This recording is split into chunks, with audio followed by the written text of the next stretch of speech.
Mercedes has struggled for pace this season with Lewis Hamilton only 13th in yesterday's Emilia-Romagna Grand Prix. Mercedes will be treated like any other midfield team and not be given special treatment, while their problems continue despite having Lewis Hamilton and George Russell in their driver lineup. Speaking to Express Sport, Aston Martin team principal Mike Crack has claimed the level of all teams is very high and are not daunted by the Silver Arrows.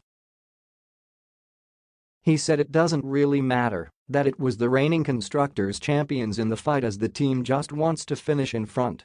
When asked by Express Sport what it's like racing the iconic German manufacturer in the midfield fight, Crack simply said they were the same as any competitor.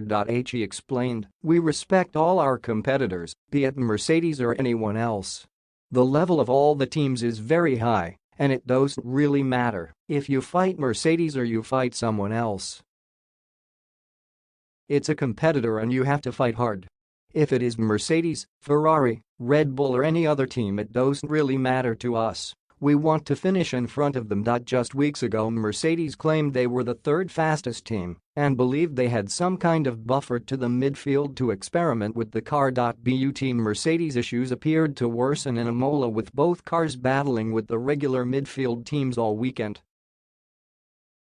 Hamilton and Russell were both knocked out in Q2 on Friday and were unable to break through the field in the sprint race. Mercedes found it hard to pass cars with Hamilton only 13th in the race despite having use of the DRS. The team continued to struggle with their porpoising issues all weekend, with Russell even complaining of pains after the race.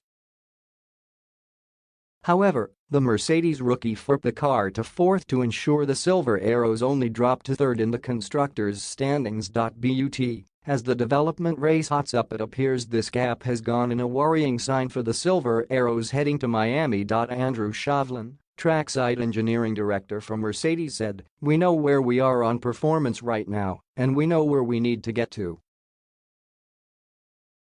However, there are a couple of major issues with the car that if we can fix, we can find a lot of that gap quite quickly, but time is getting critical now, and we need to move forward in the next two races if we are to keep the leaders within any kind of reach this year." If